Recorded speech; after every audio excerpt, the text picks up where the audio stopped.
todas e todes. Muito bem-vindos ao ambiente virtual do Centro de Pesquisa e Formação, do SESC. Queria dar as boas-vindas a vocês, em nome do SESC, dizer que esse é um curso que é realizado junto com a Boitempo. Eu queria dar alguns informes para vocês, antes de passar a palavra para o Kim e para o Vinícius, que vai fazer a abertura. Queria dizer que esse curso, esses vão ser 4 encontros que vão acontecer sempre por esse mesmo link, tá? Então, vão ser sempre o mesmo link de acesso, vocês preenchem um formuláriozinho para entrar, esse formuláriozinho é a presença de vocês.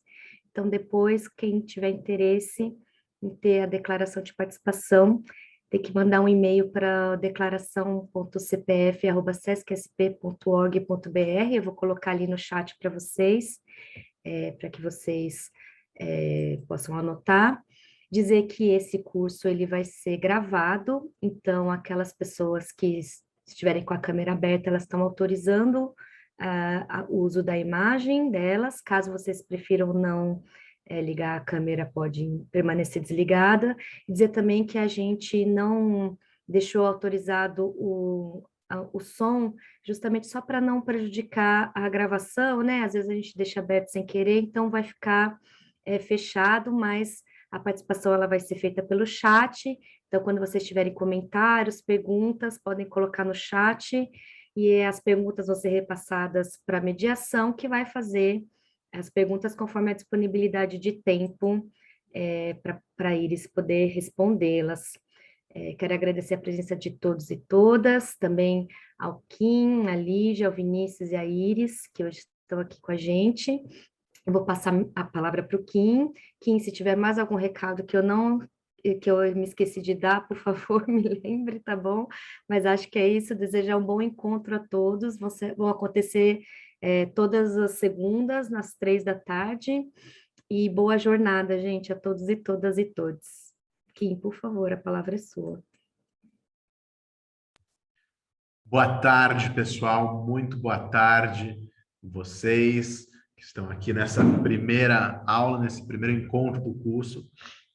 Essa é mais uma parceria Boitempo e CPF-SESC, que nos deixa muito felizes. Só esse ano já é o terceiro curso, a gente tem mais um curso para acontecer em novembro, que deve abrir inscrições em breve também, sobre a obra de Patrícia Hill Collins. O curso que está começando hoje, com a aula da Iris, cantor, ele marca o lançamento desse livro aqui, que é o Independência do Brasil, a História que Não Terminou. É um livro organizado pelo Antônio Carlos Mazeu e pelo Luiz Bernardo Pericaz, que está chegando nas livrarias essa semana para o bicentenário que acontece na quarta-feira agora. É um livro que reúne textos de diversos aspectos, fazendo uma reflexão histórica sobre a independência do Brasil como um processo ainda em andamento, com muitas pendências. São 17 autoras e autores. Esse livro, além do curso aqui no CPF-SESC, vai ter uma live que acontece amanhã na TV Boitempo, com o Antônio Carlos Mazeu e a Pérola Goldfeder, e a mediação de Gabriel Bastos, que vai ser às 15h, às 15h, no nosso canal no YouTube.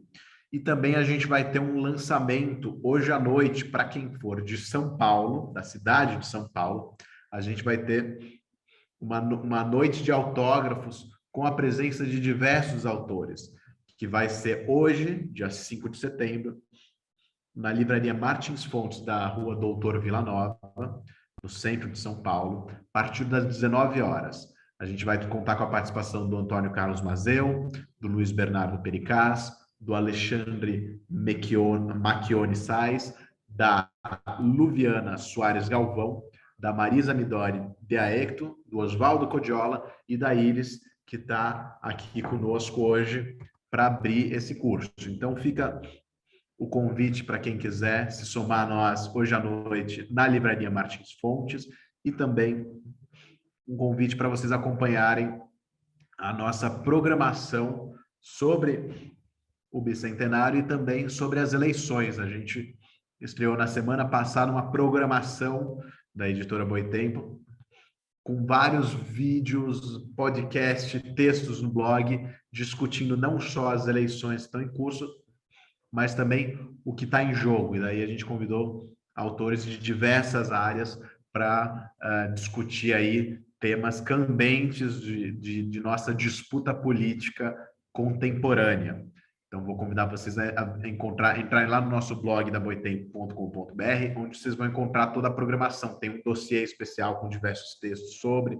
A gente já teve live, a gente já teve vídeo, a gente já teve episódio de podcast e também estamos com uma seleção de livros relacionados à história do Brasil, à situação política contemporânea no Brasil, isso tudo aí com desconto, tá? Então, fica esse convite. E sem mais, eu vou passar a palavra para o mediador de hoje, que é o Vinícius Barbosa.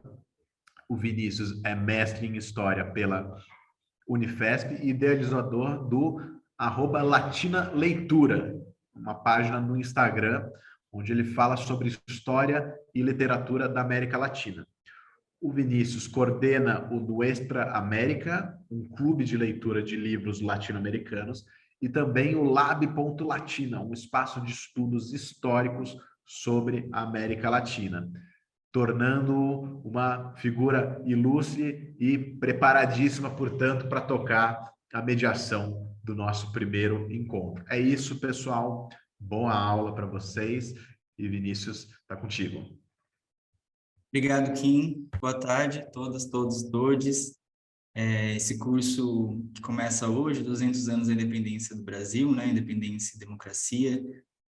Além de ser um espaço que eu acho que a gente vai aprender muito sobre nossa história, e eu me incluo, ainda que eu esteja no papel de mediador, vou ficar aqui ouvindo atenciosamente a aula da professora Iris, mas além desse lado de aprendizado, acho que também é um espaço para a gente poder aproveitar dessa efeméride do 7 de setembro, e como as efemérides nos possibilitam, né, repensar a nossa própria história a partir dessa memória que é mediada pela efeméride do 7 de setembro. Né? Então, a gente vai ter agora, quarta-feira, né, a comemoração, entre aspas, desse 7 de setembro, e a gente estava até aqui brincando nos bastidores, né? Brincando não é a melhor palavra, na verdade, mas refletindo sobre o que será esse 7 de setembro, né? Pensando que ele é também um momento, ele é um ponto de disputa, de conflito, né? Por essa memória do nosso passado, né? Então, a gente, talvez esse ano, mais do que qualquer outro ano recente da nossa história, fica muito marcado esse ponto, né? De tensão entre diversos grupos sociais, sobretudo esse grupo que está agora no poder, né, disputando esse 7 de setembro, o que significa essa independência, essa emancipação político-administrativa do Brasil. Então, eu também não vou me estender muito aqui, vou apresentar a professora, só gostaria de ressaltar que, como a Emily comentou no início, o áudio está mutado para vocês, para evitar qualquer ruído que possa atrapalhar a aula. Então, se vocês tiverem alguma pergunta, mesmo no decorrer da aula, escreva no chat que eu vou recolhendo as perguntas e depois, na segunda parte, né, então depois da aula da professora Iris, eu seleciono algumas dessas perguntas, tento juntar mais de uma pergunta em uma única e a gente continua essa troca na segunda parte. Vou apresentar então a professora Iris com a aula de hoje, que o título é Independência para quem? E aí nós poderíamos adicionar, né, independência para quem e aonde, já que nós estamos falando de um processo bastante fragmentado, com grupos sociais disputando, participando, melhor dizendo, desse processo, não só de diferentes grupos, né, mas também em espaços diferentes. Por conta disso, a professora Iris vai conversar com a gente, vai dar essa aula para a gente sobre, a partir da cartografia, né, que é um objeto bastante trabalhado pela professora. Ela que tem mestrado e doutorado em História Social pela Faculdade de Filosofia, Letras e Ciências Humanas, a FFLeste, na USP. E a professora do Departamento de História da USP também, desde 2003, onde ela leciona as disciplinas de História Ibérica, História da Historiografia Colonial Brasileira e História da Cartografia Ibero-Americana. Professora Iris, fique à vontade, se quiser adicionar alguma coisa na sua biografia também, E lembrando, qualquer pergunta, mande no chat que eu vou estar aqui recolhendo para a gente poder conversar na segunda parte da aula. Fique à vontade, professora. Muito obrigada, Vinícius. Boa tarde a todas e todos. E muito obrigada pela presença. Obrigada também a Boitempo e ao SESC por essa oportunidade, de participar desse curso. É sempre uma oportunidade assim única da gente ter uma conversa, né, mais fluente, menos acadêmica, sobre as nossas pesquisas e sobre o momento político. Como disse o Kim e o Vinícius, quer dizer, a gente não pode abdicar, não é, de pensar o significado desse bicentenário à luz do que nós estamos vivendo nesse momento tão aflitivo da história do Brasil, não é? Momento que nos vai obrigar certamente a, nos próximos 50 anos, sei lá, pensar como foi possível a gente ter chegado a esse, né, impasse, né, que praticamente coloca em risco a existência do Brasil enquanto, né, uma nação soberana, coloca é um passo, né, muito decisivo que a gente vai dar agora em outubro. E então é um pouco nesse sentido, vou fazer uma fala que vai ser simultaneamente historiográfica, vou analisar assim, algumas tendências, né, de interpretação da independência em diferentes momentos da história dos últimos 200 anos, e mostrar, tentar transmitir essas inflexões nas abordagens, né? O título que foi atribuído pela Boitempo é muito sugestivo, independência para quem, né?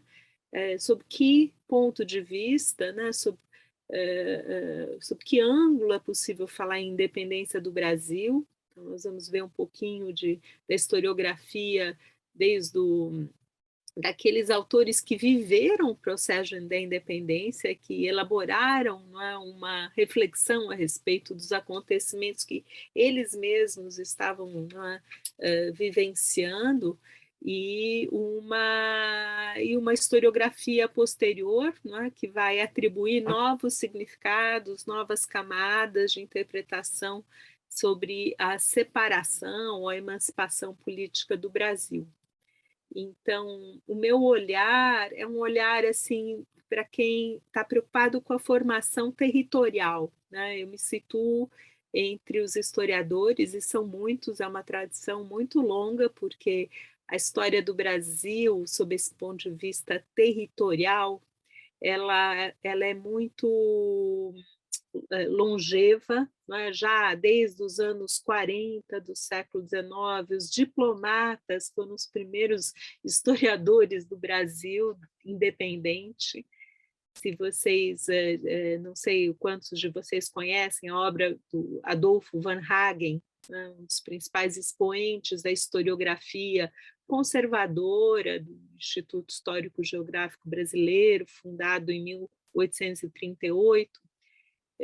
Esse instituto, que existe até hoje, é um centro também, né, de agregação de historiadores e personalidades, é uma espécie de é uma agremiação que tem a primeira revista de história, não é, do Brasil, história e também estudos geográficos, desde 1840, se não me engano, e até hoje essa revista é editada. Então, é a revista mais antiga em termos acadêmicos, de pesquisa empírica que nós temos no Brasil.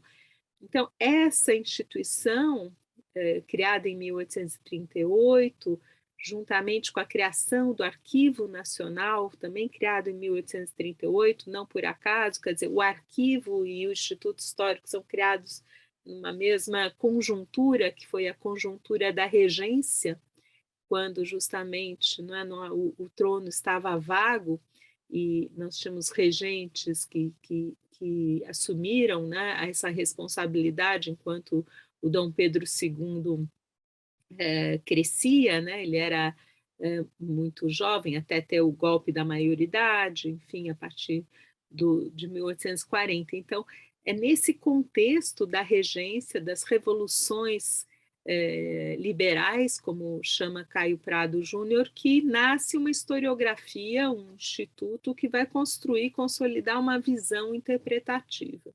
E o Van Hagen é, né, a figura lapidar dessa consciência coletiva naquele momento. Não é que não existam vozes dissonantes e outras perspectivas, mas a visão dele, ao longo do tempo, foi se impondo como uma visão canônica, com a qual hoje nós nos debruçamos e tentamos desconstruir e de certa maneira, superar até. Então, a minha primeira questão assim que eu formularia para a nossa reflexão comum é como construir um olhar sobre a independência e sobre a historiografia da independência que questione a memória, né, de uma maneira crítica, que possa superar o colonialismo, né, esse colonialismo que marcou o modo como nós nos autorrepresentamos, né? Como os historiadores do século XIX se autorrepresentaram nesse processo de independência. Então, para os historiadores, né, da geração de Van Hagen, ele mesmo é o grande mentor dessa linhagem, a separação foi algo apenas burocrático, não é? Foi uma separação administrativa, não teve uma ruptura em relação ao que acontecia, não é, nos anos anteriores, né? Esse processo, se a gente for até a historiografia da Belle Époque, pensando num Joaquim Nabuco, num Oliveira Lima, e esses autores também vão reforçar essa perspectiva de continuismo, não é? Há uma política que vem da coroa, o fato da metrópole ter se transferido para o Rio de Janeiro, dentro do contexto das guerras napoleônicas, enfim, essa transladação e essa fixação de um aparelho burocrático, a instalação dessa máquina administrativa no Rio de Janeiro, né? E criou uma situação inédita, né, no quadro dos grandes potências coloniais europeias, porque pela primeira vez, não é, a metrópole se estabelece numa colônia, num território, né, colonial. Embora a noção de colônia é uma noção que também não estava muito assim presente, ela foi sendo, digamos, gestada ao longo do século XIX, sobretudo do século XX. A ideia era, né, que, no fundo, o Brasil tinha sido elevado a uma condição de Reino Unido, de Portugal e Algarves a partir de 1815.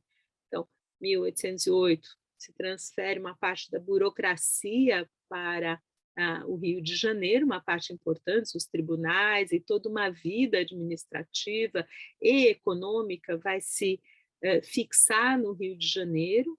Isso vai, obviamente, tirar a centralidade de Lisboa, no plano burocrático e no plano econômico. Lisboa vai deixar de ser uma plataforma de reexportação das mercadorias, e o Rio de Janeiro vai se transformar a capital de um império pluricontinental. Então, isso cria a possibilidade, engendra, né, uma nova elite administrativa, uma elite dirigente que está mais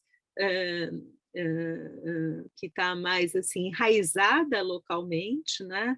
E que não é uma burocracia totalmente portuguesa, porque essa burocracia que se instala no Rio, ela se brasilianiza, ela se americaniza, e a independência, então, seria quase que uma decorrência natural desse processo gradual de autonomização. Autonomização que alguns historiadores vão dizer, não, começa já com as reformas pombalinas, outros vão dizer, não, começa com as reformas do finalzinho do século XVIII, as reformas na época já que a França está se expandindo, não é? E isso vai criar vai acirrar a competição entre a Inglaterra, a França, isso vai engendrar toda uma crise do sistema atlântico, né?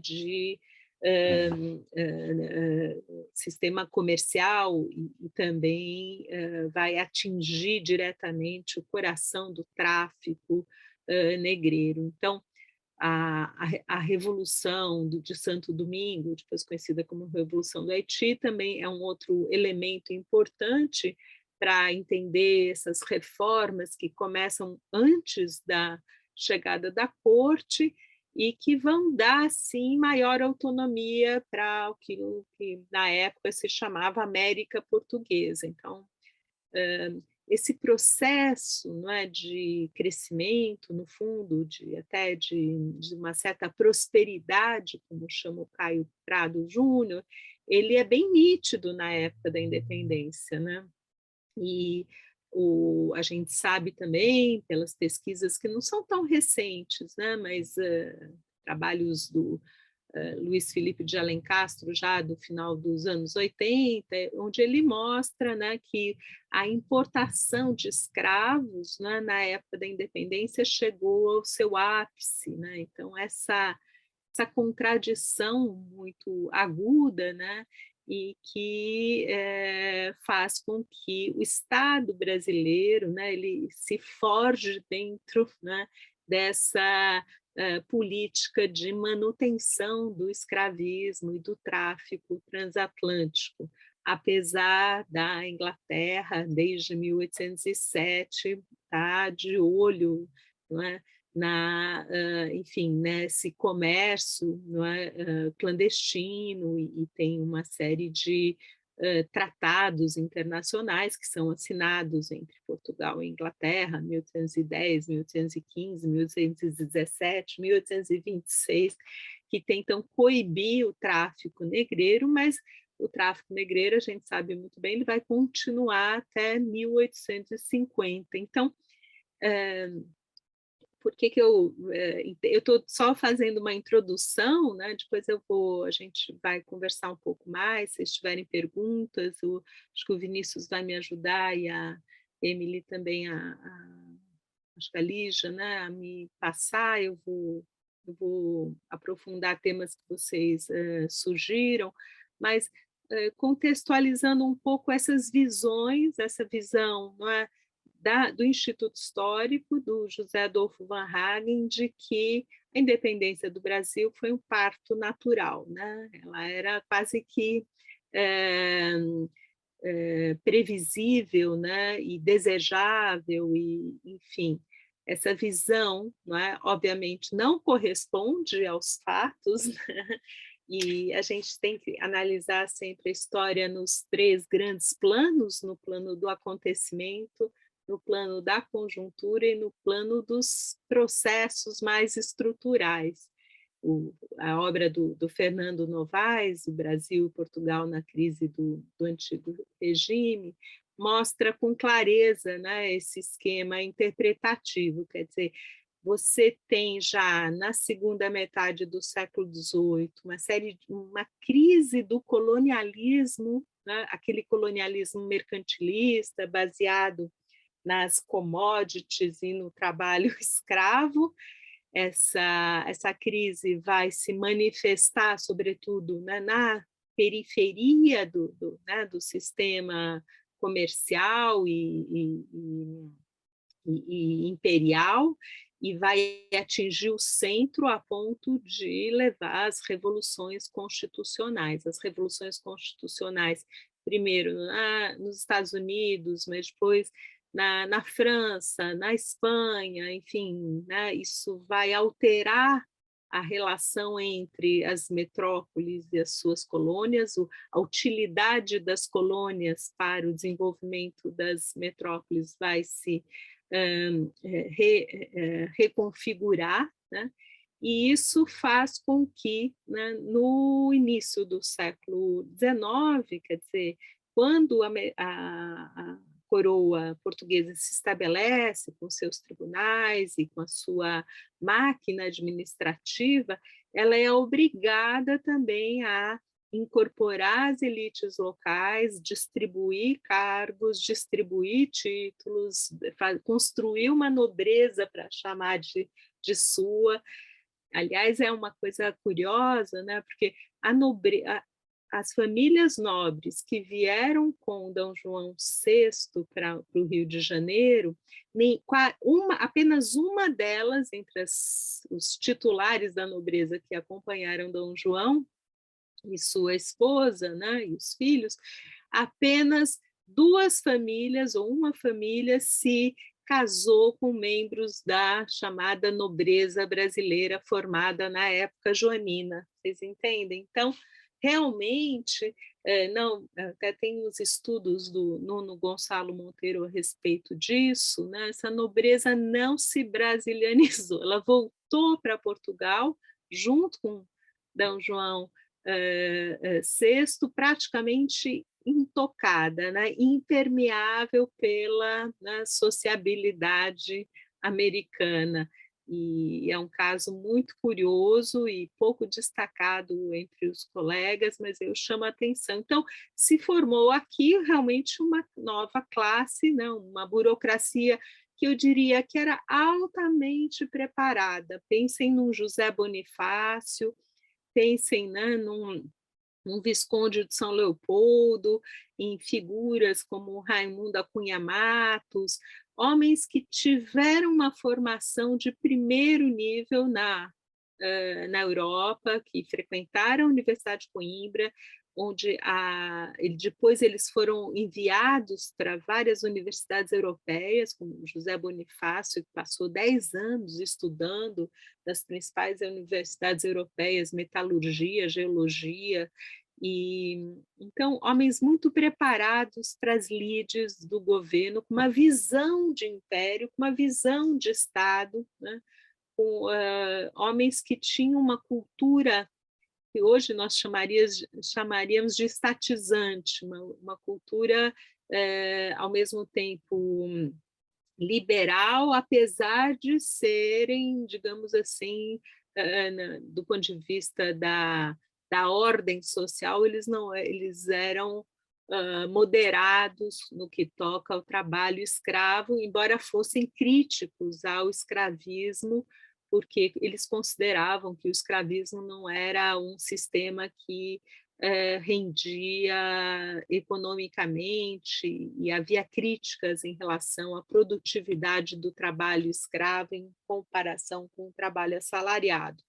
Então, essa geração que faz a independência, os nossos pais da pátria, né, e que muitas vezes esquece também que há mulheres e há, enfim, figuras também que tiveram, né, algum protagonismo nas lides, né, do Estado, até pensem numa Carlota Joaquina, ou mesmo na Leopoldina, eram todas mulheres muito ativistas, né, que tinham, quando nós analisamos a correspondência dessas senhoras, rainhas, elas acompanham plenamente, né, os lances, né, da vida política e diplomática do Império.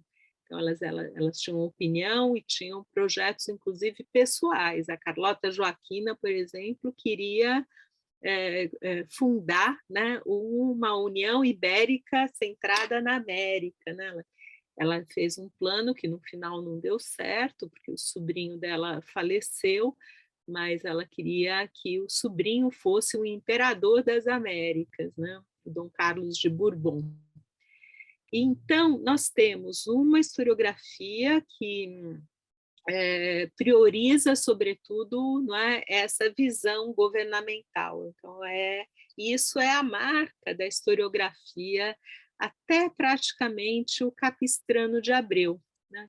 Capistrano de Abreu, que escreve no último quarto do século XIX, vai trazer, né, à baila uma história das populações nativas, dos indígenas, vai fazer uma crítica, a primeira vez que faz uma crítica por exemplo, aos bandeirantes, né, e a maneira como os bandeirantes despovoaram o território nacional. Então, mas, no entanto, o Capistrano e depois a geração que ele influenciou muito, como, por exemplo, o Toné, Afonso Toné, que não por acaso não é o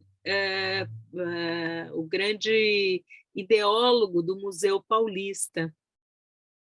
O Afonso Toné assumiu a direção do Museu Paulista em 1917, em 22 e 24 eles inauguram também uma grande exposição e refazem, né, a história também da independência do Brasil, mas um ponto de vista já que eu chamaria de modernista, né, um ponto de vista em que essa geração do Toné, juntamente com Rubens Borba de Moraes, o Mário de Andrade, o Oswald de Andrade, eles procuram se distanciar da herança portuguesa, né?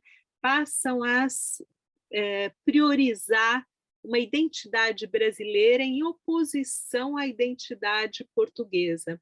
O que a geração do Nabuco ainda, do Oliveira Lima e do Van Hagen, que eu já citei, fez, era o contrário, era reforçar, né, a ideia de irmandade, de fraternidade, de harmonia, de uma transição, apesar das guerras de independência, enfim, uma visão também que a independência se deu de forma pacífica, né, e concertada, foi um processo que começou e terminou, ela não se prolongou. E no caso da geração modernista, né, onde eu incluiria também Manuel Bonfim, né, que era socialista, que era um grande crítico, né, da herança portuguesa, essa geração vai buscar se distanciar, né, fazer a crítica do legado ibérico.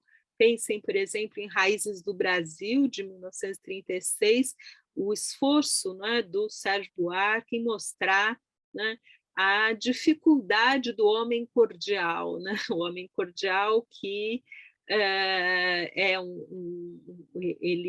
ele é um homem violento, mas não é, ao mesmo tempo, empático, né? Ele é capaz das maiores crueldades, mas ele também não é, sabe como estabelecer alianças e, enfim, dependências em torno de si, né? O homem que protege, ao mesmo tempo explora. Então, essa é a característica da elite que o Sérgio Buarque de Holanda, não é, chama a atenção quando ele fala da cordialidade. A cordialidade não quer dizer necessariamente ser um homem bom ou só um homem sensível, né? Uma sensibilidade, não é, transtornada pela violência, né? Violência estrutural. No fundo, o homem cordial é um homem, não é, essencialmente violento. O professor Chico de Oliveira chamava atenção para isso, é um homem que atravessa a intimidade dos outros, não tem, né, o devido formalismo no trato, né, com os seres, sobretudo de outra camada social, hierarquicamente inferior, né? Então, essa geração vai construir um novo paradigma. Caio Prado nasce também, escreve, produz, não é, sua obra dentro desse contexto, não é, de um pensamento modernista, um pensamento que vai ver em Portugal a origem de todos os males. Não é? Essa visão que está no Caio Prado, que está no Sérgio Buarque, é uma visão também muito tributária de algo que a gente estuda pouco no Brasil, que é as correntes decadentistas portuguesas. Quer dizer, a partir de 1870, em Portugal, não é, com a obra de Antério de Quental, um grande crítico da cultura portuguesa, e também era socialista, um militante incrível, né, do século XIX em Portugal. O Antério de Quental escreve um ensaio que ficou famoso, notório, que todo mundo leu, sobretudo no Brasil, e que serviu depois, criou uma escola de interpretação que, em Portugal, né, até os anos 70, era muito a matriz das grandes interpretações. Ele escreveu um livro chamado, né, História, a decadência dos povos peninsulares, né? Então, nesse livro, ele fazendo uma espécie de diagnóstico dos problemas da nação portuguesa, ele diz: os grandes problemas da nação portuguesa são catolicismo, né, a Inquisição, né, e os jesuítas, né? Então, ele atribui os males e a presença, né, sobretudo, desse ordenamento jurídico e teológico da civilização portuguesa, mas também hispânica. Essa ideia também influenciou muito a obra do Oliveira Martins, foi um outro grande historiador português e que tinha uma visão assim até não pouco racista da civilização portuguesa. Influenciou também a visão do Teófilo Braga, um republicano importante, positivista, e influenciou sobretudo o Antônio Sérgio, que foi também um grande sociólogo português, que escreveu uma espécie de clássico da história da interpretação de Portugal, onde, pela primeira vez, ele vai colocar, né, o problema da evolução da história de Portugal no colonialismo. O colonialismo, né, passa a ser visto como um elemento que vai impedir o desenvolvimento econômico de Portugal. Então, para o Antônio Sérgio, então, a expansão e o sistema mercantilista criaram uma sociedade, né, profundamente dependente dos seus mercados externos, dos mercados coloniais, e isso, né, fez com que a economia e o mercado interno não se desenvolvessem. E essa visão, obviamente, ela calou profundamente na obra do Sérgio Buarque de Holanda, na obra do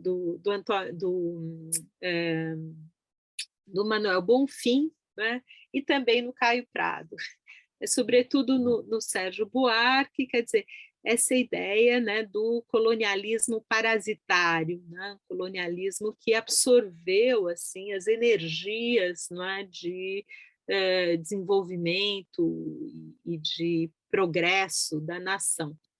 Então, vocês veem, o que eu quero fazer aqui com vocês, esse exercício, um pouco porque eu sou professora de História Ibérica, mas pensar, né, que a nossa historiografia, ela não ela se desenvolve nesse diálogo com os historiadores portugueses.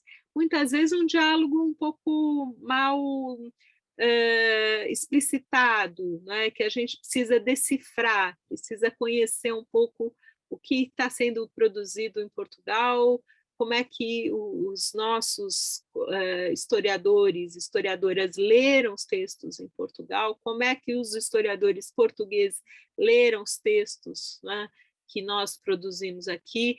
E aí acontecem coisas muito curiosas, por exemplo, Gilberto Freire, que é também um intérprete, né, que produz nesse influxo do modernismo, né, ele não tem uma visão necessariamente, ele não tem, muito pelo contrário, ele tem uma visão positiva da herança portuguesa e ele não é ele não comunga dessa visão decadentista do Antério de Quental e do Antônio Sérgio.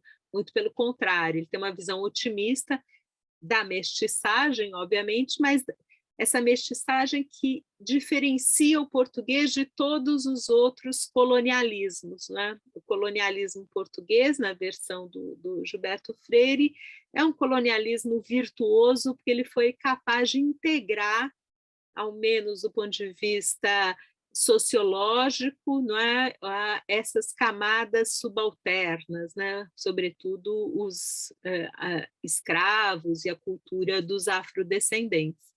Então, o português seria aquela personagem, aquele tipo ideal, não é?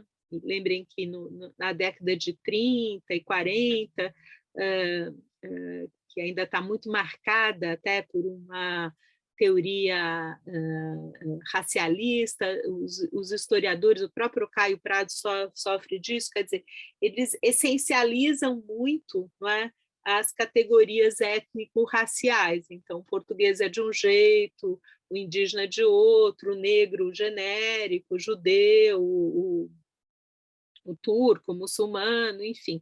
Essa historiografia dos anos 30 e 40, então, ela estava uma historiografia que se define, né, por buscar as características nacionais né, o que é o indicador de nacionalidade de cada povo, busca no português essa figura que é plástica, que é capaz de interagir com o meio ambiente, com o meio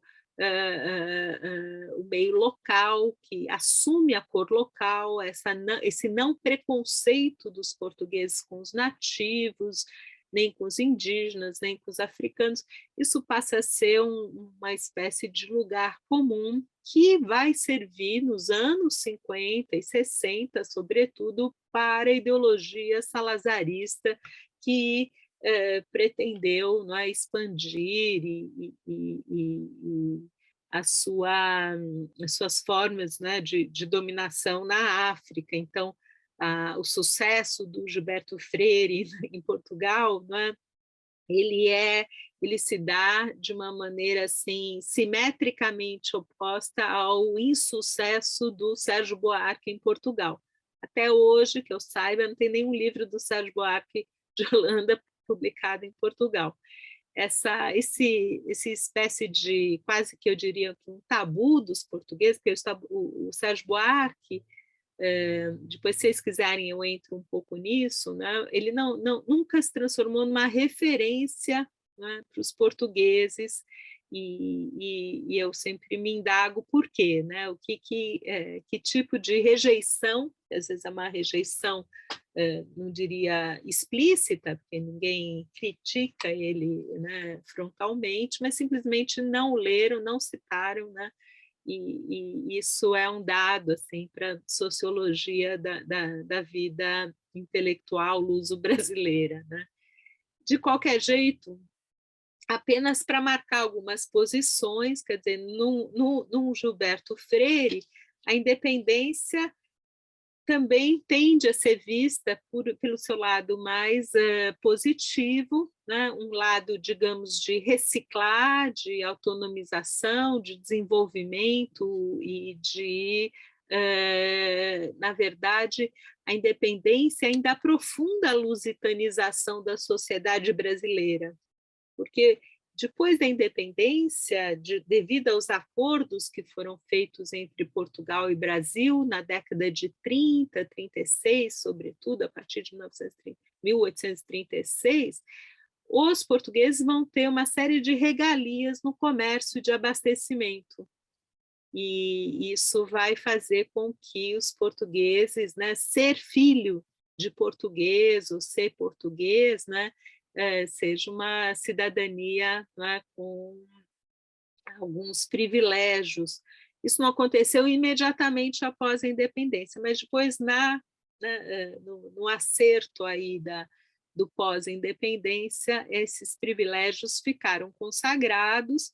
Isso vai ser um dos alimentos, inclusive, do antilusitanismo e dos levantes, né, lusófobos, que vão ocorrer em várias partes do Brasil, no Rio de Janeiro, no Recife, enfim, inclusive no Maranhão. Então, passando para a década de 50, para não me alongar muito, né, e queria chamar atenção para a introdução, né, de uma visão mais marxista. Óbvio que isso já está no Caio Prado, e o próprio Sérgio Buarque de Holanda procuram também refletir sobre o impacto da independência na configuração da estrutura de classes, né, e na reconfiguração da economia interna, quer dizer, como é que a independência, às vezes, até aprofunda a nossa dependência do sistema mundial né, de troca de mercadorias. Então, isso não está desconectado disso, mas na década de 50, com o desenvolvimentismo, com a reflexão da CEPAL, com as teorias, não é, que vão procurar explicar o atraso industrial, não é, e procurar entender a América Latina no contexto mais estruturalista do terceiro mundo, né? Quer dizer, nós como vivendo os mesmos desafios que o continente africano, que o continente asiático, né? Lembra aqui que a partir de 1955 você tem, no pós-guerra, né, essa tomada de consciência que se dá também entre as nações, né, que eram, não é, ainda colônias dos países europeus. Então, isso começa na Guerra da Argélia, mas depois, não é, a Índia também se declara independência. Nós vamos ter os países africanos de língua portuguesa também iniciando, sempre teve essa reação contra a metrópole, mas não de uma maneira tão frontal e concatenada como a partir de 1961.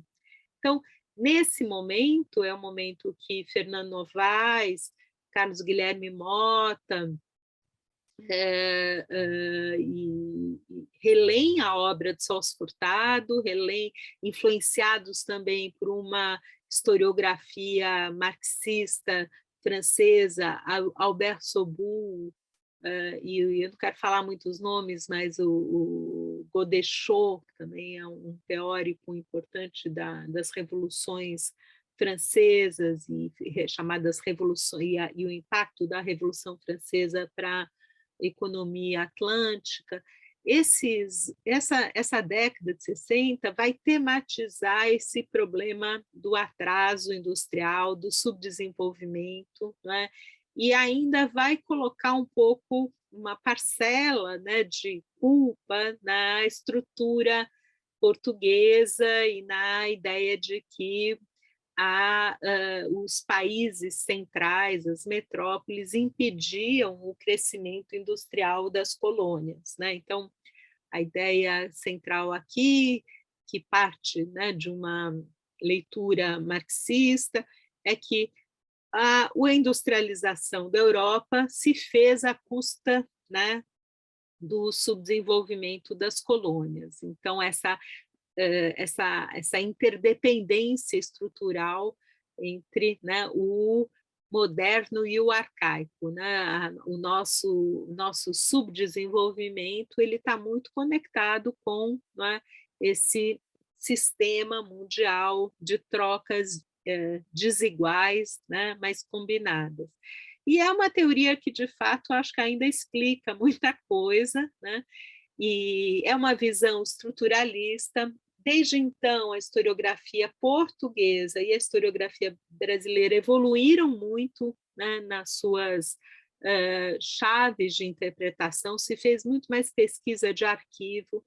Eu lembro que, embora o Instituto Histórico Geográfico, aquele criado no século XIX, tenha recolhido muita documentação, naquela época eles mandavam as pessoas para os arquivos copiarem os documentos, né?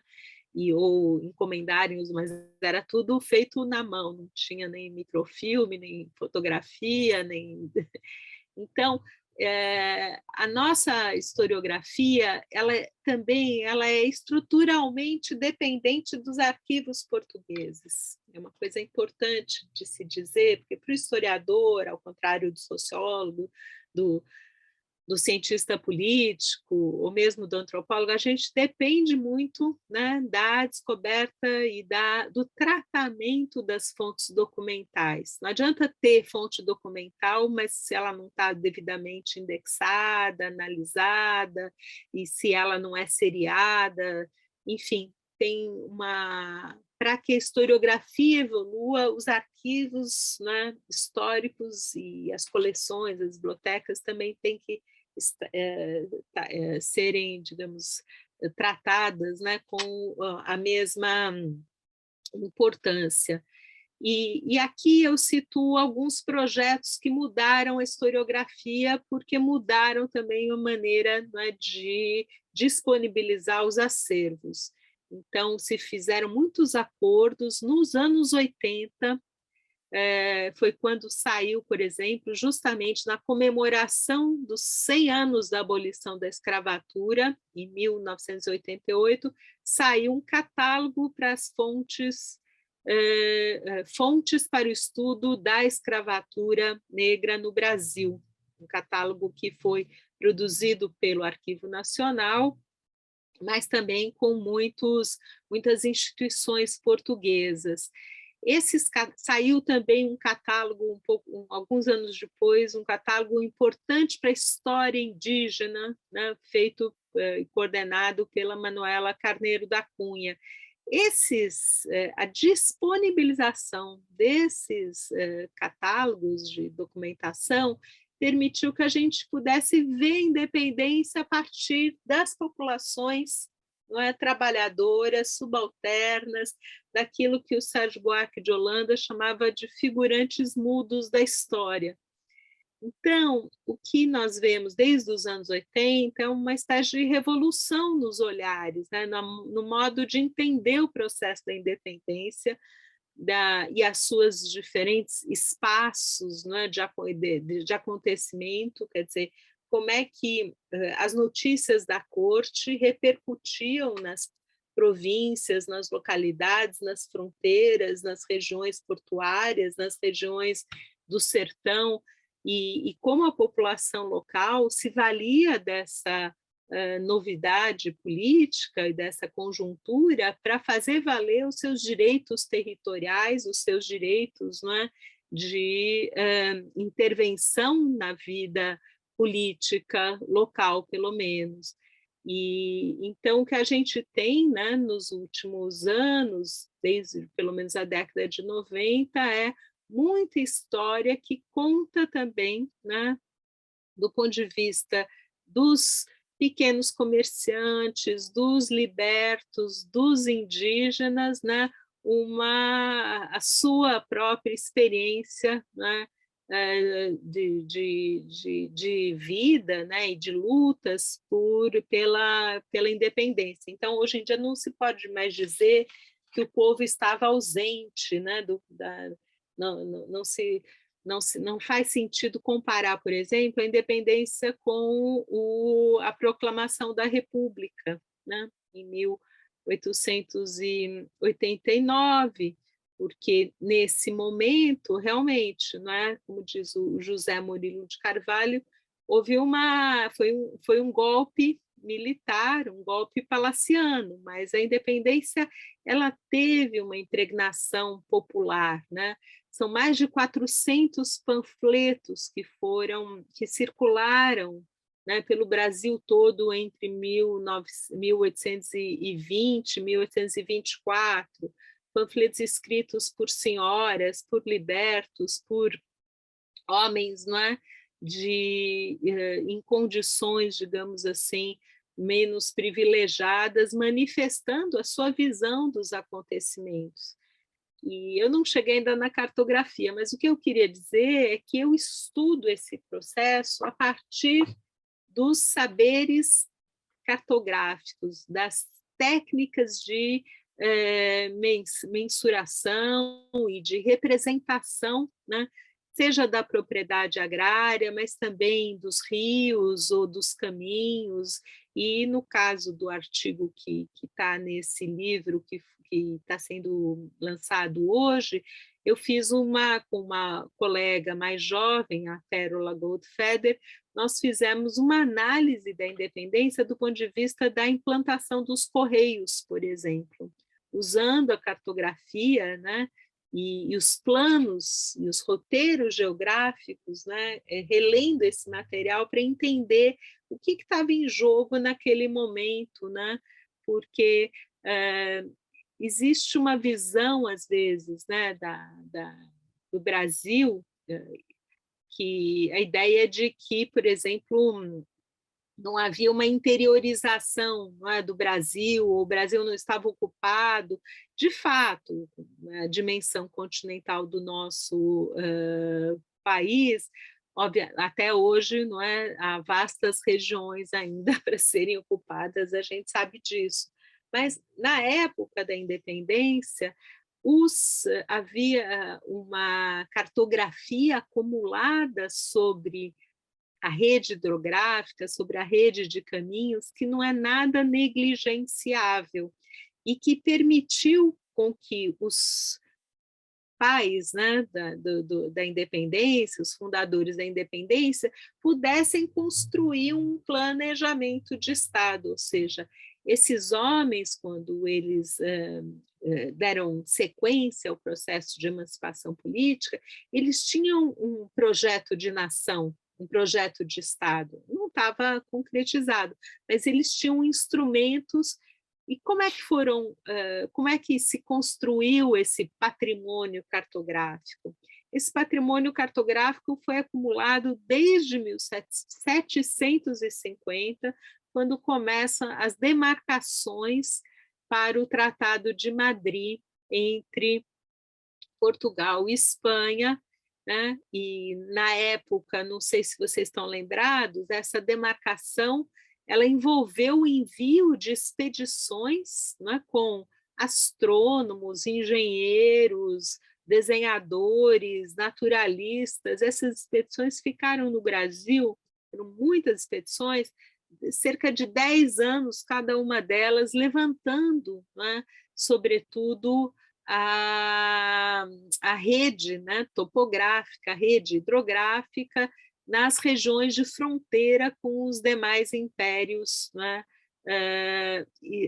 com os demais impérios na América do Sul. Então, disso resultou uma cartografia muito rica, muito importante, né, e que não era pública, e que não circulava, que era manuscrita, e que nunca foi impressa. Então, uma das coisas que eu faço, que isso aparece muito nos debates o tempo todo, não tem cartografia, ou às vezes o debate aparece como se não existisse uma imagem do Brasil, um Brasil, sabe? Hoje em dia eu vejo que o debate se concentra muito como se existissem vários Brasis, né? E que esses Brasis todos, então, né, foram impactados pela conjuntura napoleônica de transferência da corte, arrochamento dos impostos quando o Dom João VI se estabeleceu, Dom João, depois ele se torna sexto, mas enfim, Dom João VI se estabeleceu no Rio de Janeiro e havia um mosaico, né, mais ou menos assim, sem conexão de uma região com a outra, né? Eu chamo de estrutura arquipelágica, como se o Brasil fosse uma somatória de enclaves produtivos. E a minha visão, que não é muito dominante na historiografia, aliás, eu acho que talvez assim seja um vício, porque eu olho muito para esse patrimônio cartográfico que foi produzido e onde eu vejo que praticamente todos os pais fundadores do Império tinham, não é, uma familiaridade com essas fontes, seja por serem engenheiros cartógrafos, engenheiros militares, e isso forma uma tradição que vai até Euclides da Cunha e Rondon, vocês entendem? Então, nós temos uma visão, né, de nós mesmos, uma autorrepresentação, né, que não corresponde, né, ao que efetivamente se fez ao longo do século XIX e princípios do século XX. Essa cartografia é uma cartografia de origem militar ou de origem, seja no Exército ou na Marinha. A Marinha também tem uma cartografia extraordinária. Agora essa cartografia está sendo disponibilizada, então, por isso que eu me referi à importância dos arquivos, né? Sem arquivos não tem história, sem arquivos organizados a gente não consegue renovar os olhares, né, sobre os processos históricos e fazer um balanço, né, do que efetivamente foi mais importante para a consolidação da independência. Mas eu tenho para mim que o fato de haver, né, uma percepção e uma representação, uma consciência do espaço a ser administrado foi muito importante para a geração que fez a independência e para gerações subsequentes. Quer dizer, eu até digo que a questão da fronteira externa nunca foi um problema. O problema era a colonização interna, o problema era disciplinar, né, os bandeirantes do século XIX. Né? Usar essa expressão bandeirantes é totalmente anacrônica. Né? Foi criada pela geração do Toné, que eu até chamo por essa geração que fez o Museu Paulista, e dentro de uma concepção de que São Paulo era o berço, né, da expansão e do estabelecimento das fronteiras do Brasil. Né? Tem uns mapinhas que o Toné mandou fazer, né? São Paulo ia desde Rondônia até o Rio Grande do Sul, né? Na visão do Toné,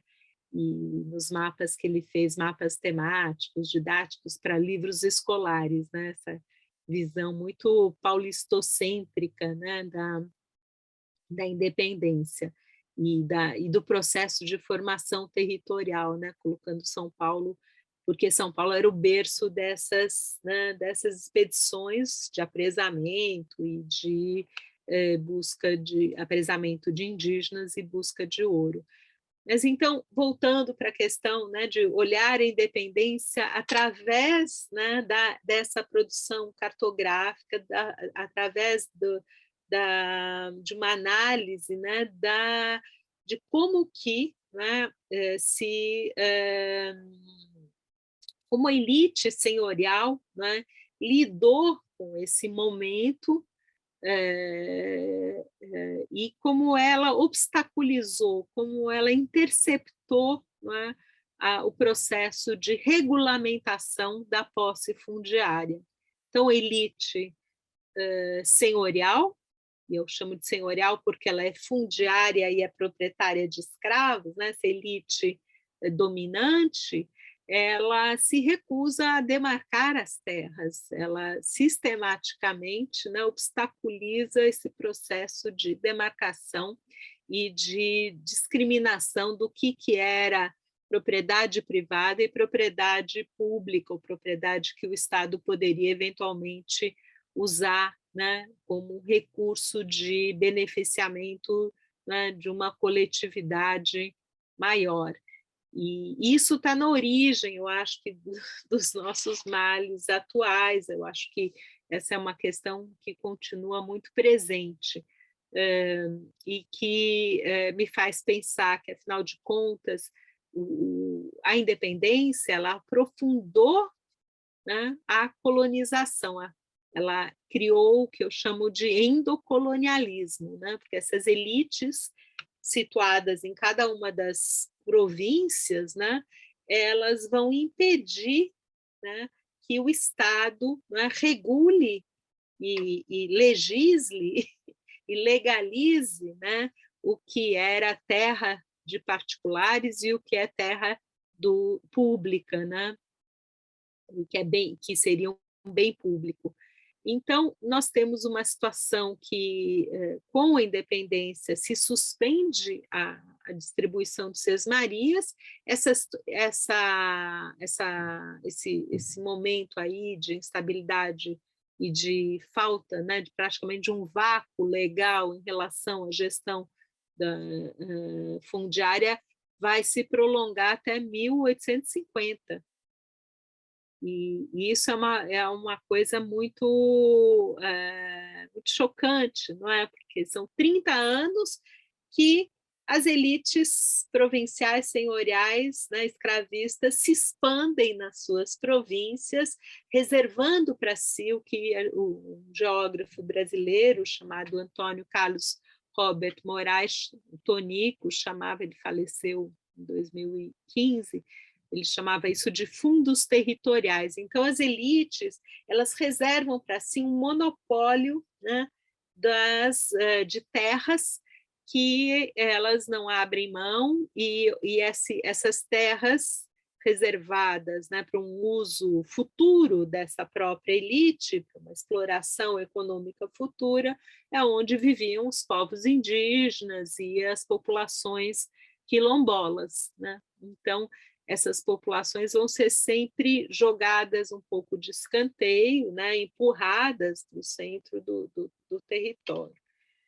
E não é por acaso, né, que o Van Hagen e vários outros escritores e naturalistas, inclusive engenheiros militares, propõem na segunda metade do século XIX, né, a mudança da capital política do Rio de Janeiro para Goiás, para a região do Planalto Central, né?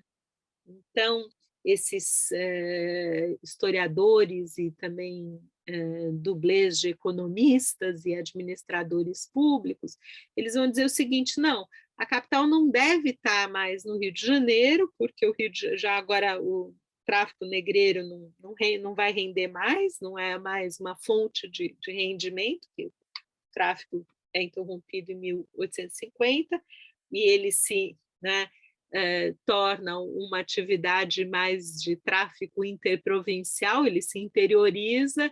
Então, o ideal é ter uma capital numa região que seja equidistante entre o norte, o sul, o leste, o oeste, e começa a surgir essas propostas que vão ser, finalmente, não é, realizadas na década de 60, com a transferência da capital política para Brasília, mas que tem uma longa, né, gestação e que, enfim, tem um livro do Laurent Vidal, que é um geógrafo francês, sobre a história da transferência, dos projetos de transferência da capital para Goiás.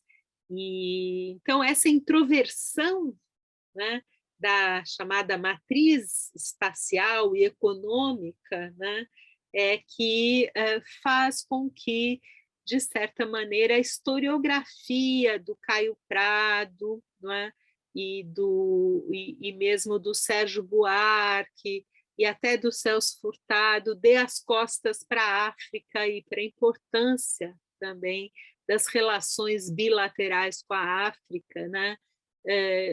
E não leve em conta, por exemplo, nas narrativas de interpretação sobre a independência, o papel dos entrepostos e cidades africanas, né?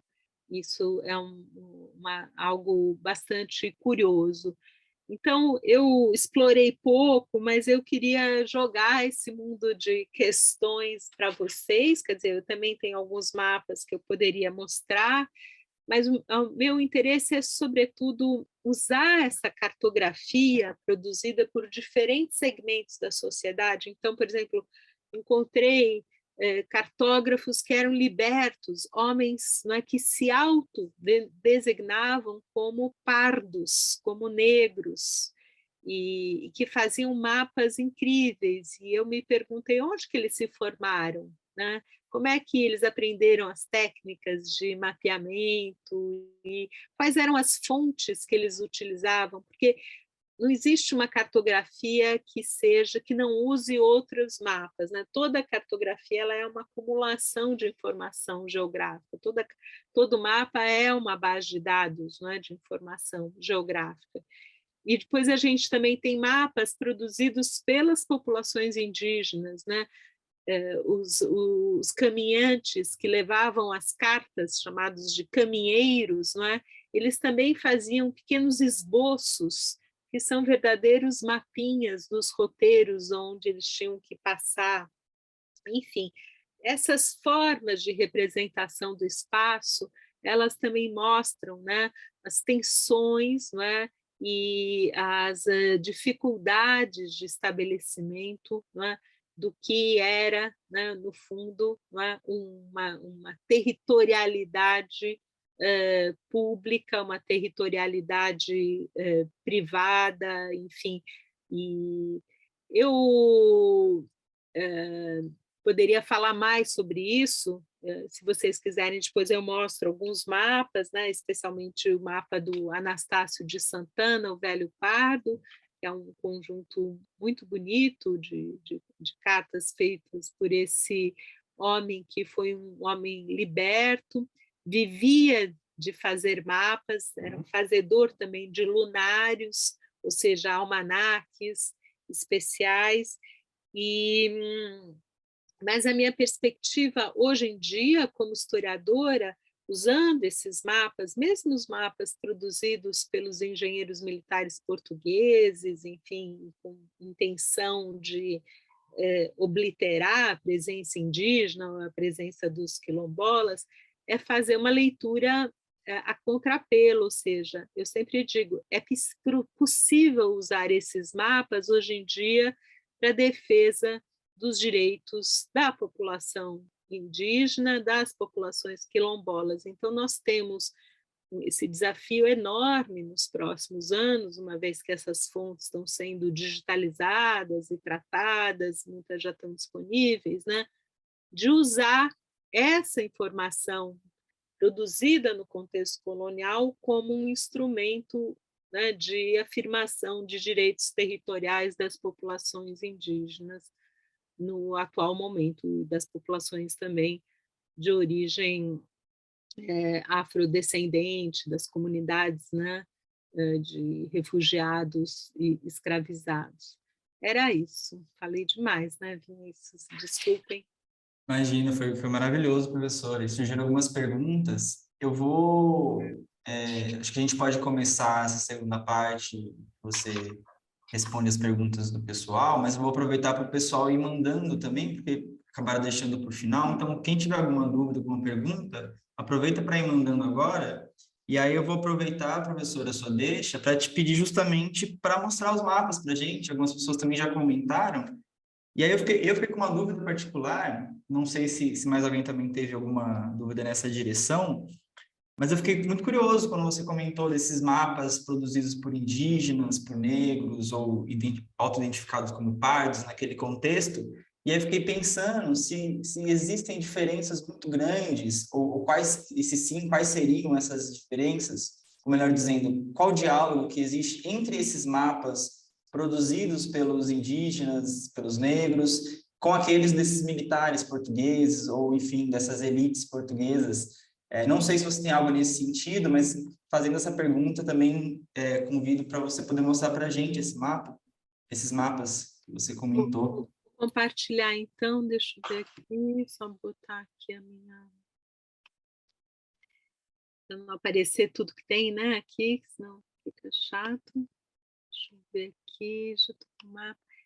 Vou mostrar uma série, infelizmente eu tinha até feito um PowerPoint mais organizado, mas acabou que por algum motivo não funcionou hoje. Entrou? Não. Sim, a gente está vendo sua área de trabalho. Ah, tá. Agora sim. Só ampliar para a gente. Eu tirei aquele texto e... Deixa eu ver aqui. Eu me referi aqui Nossa viagem do Mário de Andrade, aqui tem um pouco de mistura, porque eu ia falar das fontes, mas eu acabei desistindo e vou me concentrar mais na cartografia. Esse é o famoso mapa. Estão vendo? Tá dando para ver? Sim, está dando para ver. Peraí. Eu é que não estou vendo o texto aqui que está. Bom, esse é um mapa de um engenheiro militar muito importante, chamado Conrado Niemeyer. Ele era membro do Instituto Histórico Geográfico. É um mapa que serviu assim para muita gente, para os naturalistas, o Marsus, né? Von Marsus usou esse mapa, o fundo de mapa, para produzir a flora fluminensis, né? O mapa do grande, digamos assim, catálogo de plantas do Brasil, o mapa botânico que ele faz em 1856. Esse é o mapa da elite senhorial, ele era muito ligado com, digamos, inclusive com traficantes de escravos. Eu descobri recentemente que ele dava pareceres, né, para casa de teatro, para a Casa da Ópera. Era um homem que era sustentada por um grande traficante, e então é um mapa que revela muito os interesses, né, de uma determinada classe social. E esse aqui nós temos detalhes de todo o sistema portuário, mas o que eu chamo a atenção aqui é a maneira como ele foi marcando as linhas divisórias, né, entre os países. Ele vai situando, por exemplo, os limites, né, de os tratados, né, limites que foram assentados no Tratado de 1801. A ideia é mostrar que essas cartas funcionam mesmo como um repositório da memória, sabe? E tem um significado, sobretudo, diplomático. O próprio Van Hagen vai usar muito as cartas do Conrado Niemeyer, né? Então, aqui você tem uma visão que é uma visão estatista, né? Uma visão que procura traçar uma ideia de fronteiras consolidadas. No fim, nós sabemos que essas fronteiras não estão consolidadas, né? Elas vão sendo renegociadas até 1960, quando o Brasil, né, estabelece a fronteira em Roraima, a última grande negociação. Mas isso é para a gente, quando estuda cartografia, né, não pensar que ela está reproduzindo uma realidade física. Ela é, na verdade, uma base de dados, uma projeção de territorialidade. Então, aqui, por exemplo, né, interessa aqui marcar a indelimitação entre as províncias. Se a fronteira externa está mais ou menos consolidada, as fronteiras internas entre cada uma das províncias, entre Minas, Bahia, Minas, São Paulo, Minas, Rio de Janeiro, Minas e Goiás, não está. Então, essa indefinição das fronteiras internas é o que eu chamo de expansão para dentro, ou esse endocolonialismo. São os fundos territoriais que estão sendo disputados pelas diferentes elites regionais que não querem demarcar as suas posses, não querem, se recusam e vão se recusar por muito tempo. Aqui eu vou passar adiante porque não são aspectos menos importantes. Eu, metodologicamente, comparo esse mapa do Conrado Niemeyer de 1846 com esse aqui de 1798. Esse que vocês estão vendo é um resultado assim das várias expedições de demarcação que foram feitas desde o Tratado de Madrid. Esse mapa se chama Nova Lusitânia, foi feita por um mineiro nascido na cidade de Mariana, chamado Antônio Pires da Silva Pontes Leme, né? Esse mapa só existem 3 cópias, né? Todas elas manuscritas, uma no Arquivo do Exército do Brasil, outra em Lisboa e outra em Coimbra, no Observatório Astronômico. E ele é muito interessante. Eu estudei assim, esse mapa com bastante detalhe, não vou cansar vocês com isso, mas ele é muito interessante enquanto mapa do Conrado Niemeyer. Se você hoje for colocar sobre uma imagem de satélite, as coisas não vão bater muito bem. O mapa do Niemeyer é um mapa mais alegórico, mesmo, não é? Menos preciso, para usar uma linguagem positivista. Esse mapa que foi feito antes, ou seja, o mapa mais antigo é mais preciso que o mapa de meados do século XIX. A opacidade da informação, como se perdeu essa informação recolhida nas demarcações, não foi transmitida para gerações seguintes, não é? Ficou um pouco, de certa maneira, monopolizada por poucos agentes estatais.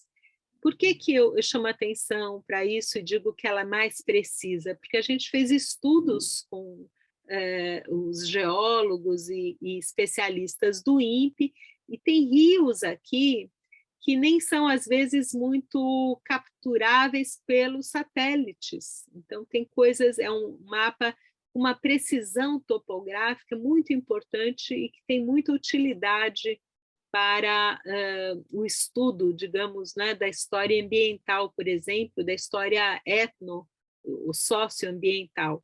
Então, aqui tem uma porção de designações de povoamentos indígenas, quilombos. É um mapa ele é um mapa que está em alta resolução, vocês estão vendo uma imagem geral. Quando a alta resolução nos permite ler todos os topônimos, né, e ver aí todos os caminhos, embora aqui também tem um problema desse mapa, é um mapa que está muito preocupado com a hidrografia, e ele não é muito preciso do ponto de vista da rede de cidades, né? Essa imagem produzida e tal pelo Conrado Niemeyer vai ser revista por outros cartógrafos, sobretudo numa conjuntura de organização e de exibição, né, das exposições universais. Então, o Brasil precisa montar um pavilhão, seja na Exposição Universal de Paris, ou na Exposição Universal de Viena, ou na Exposição Universal da Filadélfia, e essa cartografia vai ser mobilizada. Essa cartografia vai ter, então, um papel muito importante para atrair a vinda de imigrantes. Ela vai ser usada depois como propaganda, sabe? Para a atração das companhias de colonização europeias. Então, quando a gente olha um mapa, a gente às vezes não tem essa dimensão que ele está produzindo, né, uma ideologia geográfica de que esses espaços não são ocupados, são espaços vazios, prontos para receber, né, novas comunidades estrangeiras. E eu não vou me deter aqui, mas são mapas produzidos nesse contexto, né? Então, esse é o mapa do Santana Neri, nesse contexto, né, de 1889, bem no contexto da República, né? Mas já o Brasil com uma política de atração de colonizadores estrangeiros, né? Essa cartografia vai se tornar muito importante também nas comemorações da independência, né? E vai ganhar, digamos,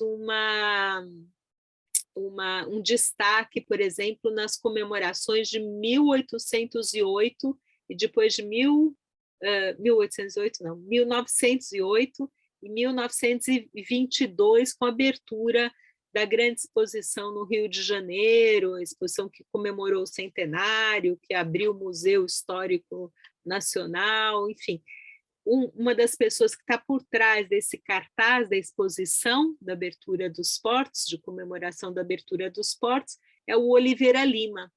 O Oliveira Lima escreve um livro sobre a independência, que ele publica em 1922, ele escreve o livro sobre a vinda do D. João VI, e ele publica em 1908, ele era um grande diplomata, um diplomata que teve uma carreira internacional, viveu no Japão, viveu na Venezuela, na Bélgica, atuou terminou seus dias nos Estados Unidos, e era um historiador tipicamente luso-brasileiro, né? Tinha assim porque ele nasceu em Portugal, se formou em Portugal, depois veio para o Brasil.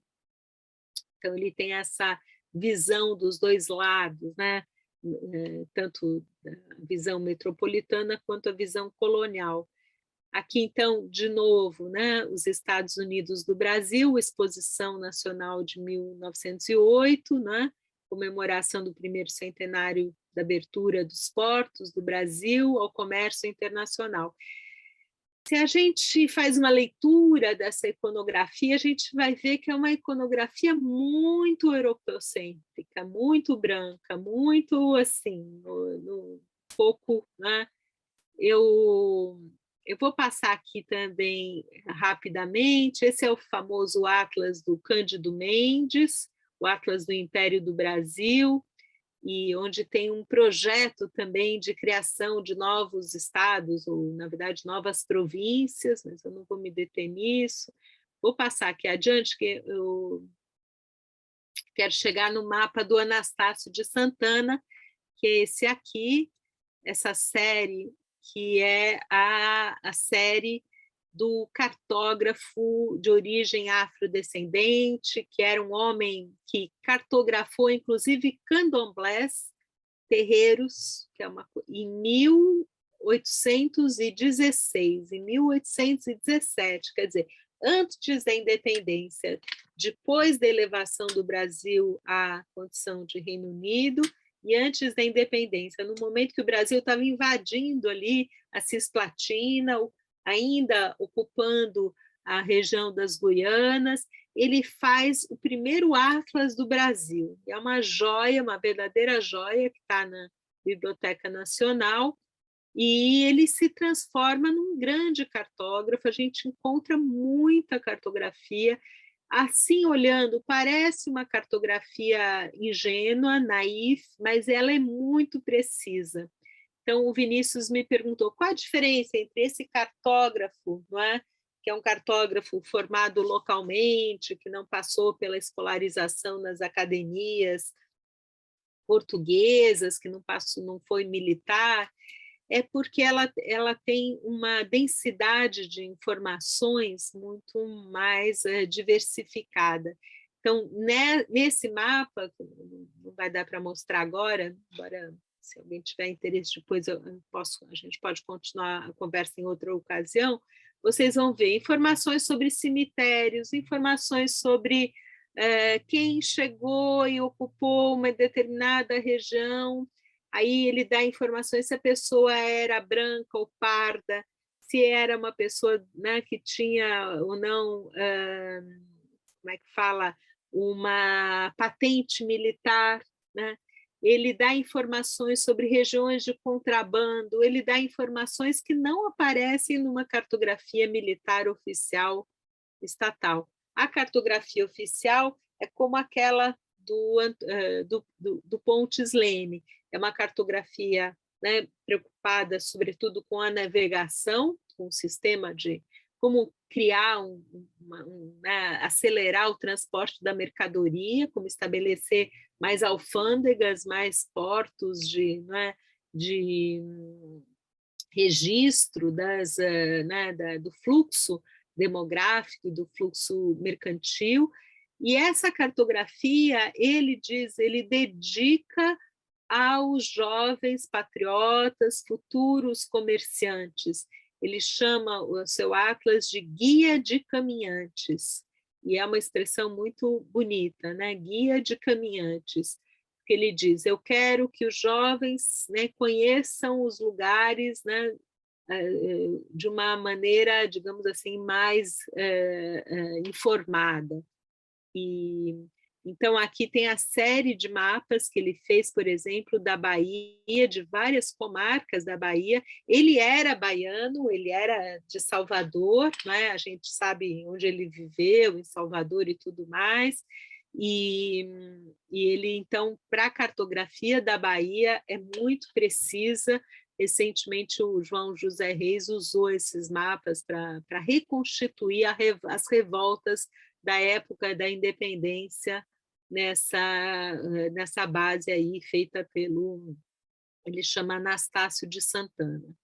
E esse é o frontispício desse atlas, Guia de Caminhantes. E logo no início ele dá todos os critérios com os quais ele, né, trabalhou para estabelecer as medidas, as distâncias, que tipo de légua que ele usou, a relação entre a légua que ele usou e as demais léguas, e dados que são muito curiosos. E vocês veem aí essa cena incrível, né, que eu espero que vocês estejam conseguindo acompanhar, onde tem, né, um indígena na praia negociando com um português, não é? E do lado aparece um casal, né, num cantinho, sob as palmeiras ali, que remonta ao casal Catarina e o Caramuru, não é? O famoso a Catarina Paraguaçu e o Diogo Caramuru. Então tem ainda esse lado assim um pouco pitoresco, e entre as coisas que ele faz questão de demarcar a especificidade, né, eu diria assim, os portugueses também trabalhavam, digamos, de uma maneira intercultural. Eles preservavam os topônimos indígenas e atribuíam topônimos lusitanos, né? O Anastácio de Santana, às vezes, dá 3 ou 4 nomes para o mesmo lugar. Então, isso mostra como ele estava preocupado com o uso social e com a memória, né, coletiva, enfim, consagrar uma territorialidade a partir de um critério, né, de uso do território, para usar uma expressão do Milton Santos, né, quando Milton Santos se refere, né, ao uso social do território, e o desejo dele de usar os topônimos, né, nativos e de promovendo essa toponímia, né, ameríndia, e é uma coisa muito fascinante, eu acho, pelo menos, né? É uma fonte riquíssima, e são mais outros mapas desse mesmo cartógrafo. Recentemente, um aluno meu descobriu uma coisa genial, também única, que são como ele fazia esses mapas, descobriu os protótipos em gesso desses mapas, num arquivo em Portugal. Isso é algo que praticamente na história da cartografia não se tem notícia de ter perdurado, de terem sido conservados esses protótipos em gesso, né? Que seria 3D, né? E bom, eu poderia falar mais sobre circulação, consumo de mapas, mas eu acho que eu fico por aqui para a gente poder conversar um pouquinho, pelo menos. A gente recebeu algumas perguntas aqui, professora. Só antes, algumas pessoas também estavam elogiando a aula. A Rosa, por exemplo, falou parabéns, aula belíssima. A Suzana escreveu que aula sensacional, muito obrigado. O Célio colocou excelente aula, parabéns, professor, e a todos e todos envolvidos. A Adriana falou maravilhoso, a Edith maravilhosa também. O pessoal gostou bastante da aula. Surgiram muitas perguntas aqui. A gente tem só mais 20 minutos e eu entendo que não vai dar para responder todos. Então, eu tentei enquadrar, pelo menos a maioria delas, em 2 grandes blocos, e aí eu entrego para você e você desenvolve no tempo que você tem, professora, e, enfim, pelos caminhos que você acha mais interessante. E aí, são muitas perguntas mesmo, e eu consegui colocar elas dentro de 2 blocos. Um primeiro seria sobre uma discussão sobre o apoio e o rechaço à independência por outros estados, por outras regiões do Brasil e também externamente, né? E um outro conjunto seria pensando mais na relação dos populares, das pessoas comuns ao processo de independência. Então, vou pegar alguns exemplos, só para você ter uma ideia do que o pessoal estava com dúvida aqui. O Alexandre de Silva, por exemplo, ele queria pedir para você, professora, que comentasse se houve ou não uma tentativa de recolonização por parte das cortes portuguesas, né? Aí, na mesma direção, por exemplo, a Valéria comenta, né, como é que ficou, por exemplo, a resistência à independência do ponto de vista do Grão-Pará. Perguntaram também sobre o contexto baiano. Então, esse seria um primeiro bloco, né, sobre essas resistências ao processo de emancipação. E aí, no outro sentido, seria mais da participação popular mesmo, né? Por exemplo, a Ana Arantes escreveu muito interessante a observação de que se conhecia o território, importante seria administrá-lo. A professora comenta que o processo de independência era, de certa forma, conhecido, visto que muitos já o explicitavam aos demais. Gostaria de saber um pouco mais como se divulgava essa ideia, pois poucos sabiam ler. Não havia escolas, e se havia mesmo, era frequentado por brancos, católicos, das elites econômicas. Como a população simples, comum, tomava conhecimento do que estava ou estaria acontecendo? E é no mesmo sentido a Carolina Ferreira pergunta, né? Olá, professora, gostaria de entender melhor como a população entendeu e sentiu o processo de independência na época e quais foram as mudanças na prática. Peço desculpas às outras perguntas que eu não coloquei aqui, mas sobrar um pouquinho de tempo, eu trago uma ou outra também, mas tentei enquadrar essas duas gerais, né? Professora, fica à vontade. Obrigada. Vinícius, depois você consegue copiar e me mandar as perguntas? Quer que eu mande agora? Mas são muitas. Eu quero. Consegue mandar por e-mail ou não? Mando. Não, porque depois eu leio. Vamos ver se eu consigo responder. Sobre a resistência e a independência. Sim, houve, e isso já é bastante estudado. Sérgio Buarque de Holanda, inclusive, publicou, no final dos anos 60, o História Geral da Civilização Brasileira, que vocês devem encontrar por aí. História Geral da Civilização Brasileira. Ninguém fala mais dele, mas ali ele fala, tem um capítulo para os acontecimentos em cada província, de cada região, como é que reagiu à independência, a guerra que se seguiu, seja na Bahia, no Pará, no Maranhão, e, sobretudo, a principal resistência veio do Recife, veio de Pernambuco. Né? Pernambuco já estava conflagrado desde 1817, e ouvia os projetos, inclusive, de natureza republicana e até abolicionista não, só em 48, mas naquele momento há uma radicalidade em Pernambuco, uma contestação, sobretudo, né, do arroxo fiscal provocado pela vinda da corte. Quando a corte veio, para poder se sustentar, ela teve que criar uma série de impostos que não existiam no período colonial. De certa maneira, o estabelecimento da corte no Rio de Janeiro, né, diminuiu, né, a autonomia das elites regionais. Então, houve muita tensão entre o centro, né, político e as diferentes partes, né, que compunham ali o arranjo da monarquia na América. E o Dom João VI cria um imposto chamado décima, que obrigava todo mundo a pagar 10% da propriedade urbana. É um imposto que deu origem ao IPTU, por exemplo. Tá? Então, a partir de 1808, o historiador tem esses documentos para estudar, tanto fazer uma história urbana, porque esses documentos permitem reconstituir como eram as cidades naquele momento, quem pagava e não pagava a décima, mas isso provocou um mal-estar tremendo, né? Sobretudo nas capitanias do norte. Por que no Pará e no Maranhão teve esse desconforto, e também em Pernambuco, sobretudo no Pará e Maranhão, porque o Pará e o Maranhão estavam ligados a Lisboa diretamente do ponto de vista da administração judiciária e da administração eclesiástica. A gente não pensa nisso ultimamente, né? Mas tem que pensar que a monarquia portuguesa, ela tinha uma... A gente fala da burocracia da administração, mas a gente só estuda a administração civil. Mas existia também a administração eclesiástica. E ela era tão importante porque as freguesias, não é? As paróquias, elas conformavam a malha, né, da administração pública.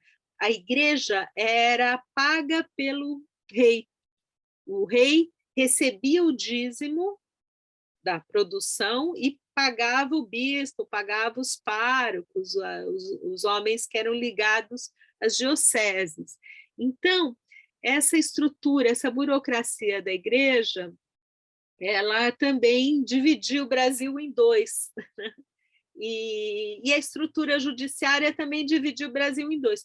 Todos os processos que se davam, processos de justiça civil ou criminal, que aconteciam no Maranhão ou no Pará, eram, né, eram julgados e tramitavam em Lisboa, e não no Rio de Janeiro, onde funcionava o tribunal, né, da relação. Então, tem essas lógicas administrativas, essas lógicas de organização mesmo, né, dos fluxos burocráticos, que eu acho que ficaram muito atingidos pelo impacto da vinda e pelo estabelecimento da corte no Rio de Janeiro, e nas décadas seguintes não foi possível acomodar. E vocês sabem que os cargos nessa administração eram cargos que eram ou concedidos, doados, ou comprados. Muitos desses cargos, tanto da administração pública quanto da administração eclesiástica, né, eram cargos que eram sublocados, funcionava mais ou menos como funciona o cartório hoje em dia, né? Então, a família tinha o direito de explorar aquele cargo. Por exemplo, os Correios pertenciam a uma família X até 1794, quando a coroa resolve estatizar, nacionalizar o Correio. Então, ela tem que comprar da família que era proprietária dos serviços de correio, tem que indenizar aquela família. Na independência aconteceu a mesma coisa. Uma parte do empréstimo que foi feito com a Inglaterra foi para pagar a indenização para os donos dos cargos públicos, para os proprietários dos cargos públicos. São dimensões que a gente não discute muito. E tudo isso, então, acirrou a conflitualidade, né, e os interesses. Então, a gente pode dizer que politizou a nossa independência, criou uma espécie de oposição, porque aquelas pessoas não sabiam como que ia ficar os seus cargos, de repente podiam ser nacionalizados, algumas famílias poderiam perder também os seus privilégios nesse processo de emancipação, de separação, né, da administração, enfim, da independência. Então, essa é uma dimensão. A outra questão que eu acho que é importante também é como é que a população viu isso, como é que a população livre e pobre, como é que os libertos, que eram razoavelmente letrados, que tinham algum conhecimento, né, porque a gente não pode achar que não havia uma espécie de camada intermediária bem informada. O próprio fato de existir um cartógrafo, né, dessa qualidade que eu mostrei para vocês, mostra como é que ele adquiriu isso. Óbvio que ele frequentava as bibliotecas públicas, ele tinha sua rede, né, de informantes, essas pessoas, eu tenho a impressão que uma parte grande dos libertos e dos afrodescendentes, e mesmo dos indígenas, achou que poderia melhorar a sua vida até vir a alcançar um posto público, um serviço, sabe, na administração. Logo com as guerras de independência, muitos grupos subalternos, né, essas camadas intermediárias, foram mobilizadas também na guerra de independência, com a expectativa de liberdade, com a expectativa de depois subir na carreira militar, né? Não vamos esquecer que as inconfidências, a mineira, sobretudo a baiana, ela foi feita por grupos, né, que visavam assim grupos de, né, populações afrodescendentes que buscavam subir, né, na hierarquia militar. Então, eu acho que houve, sim, uma expectativa positiva que depois foi frustrada. Eu vou citar um caso, que é um caso conhecido, e não sei se vocês já ouviram falar nos irmãos Rebouças, né? Então, o André Rebouças e o Antônio Rebouças, o pai deles lutou nas guerras de independência na Bahia e foi depois profundamente assim marginalizado no dia seguinte, né? E ele deixa, né, relatos, né, bastante. Ele foi objeto de uma intriga, de um lawfare, e teve que se defender. Eu imagino que essa experiência marcou muito também a vida e a biografia dos filhos da sua família, né? O André Rebouças e o Antônio Rebouças, que são grandes engenheiros militares, cartógrafos, homens que fizeram muitas obras públicas pelo Brasil afora. Então, eu acho que tem toda uma história por se fazer, e a historiografia, os colegas estão fazendo isso nesse exato momento, que é pensar a independência a partir, não é, desse tipo de posição social, né, desse lugar social.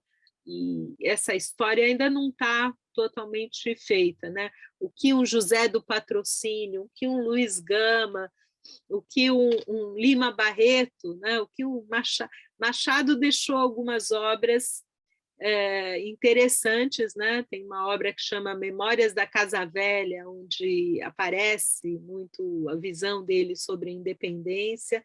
Então, é o olhar, é o ponto de vista, né, das populações que foram, não é, muito marginalizadas, né, dentro, digamos, da sociedade estamental, né, muito branca e católica daquela época.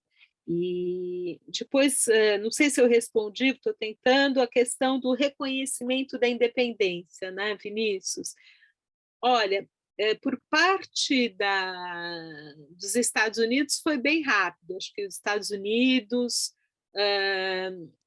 reconheceu rapidamente algumas elites na África, por exemplo, em Benguela, em Luanda, mas aí não são países, né? Mas quiseram aderir à independência e essa proposta foi interceptada pela Inglaterra.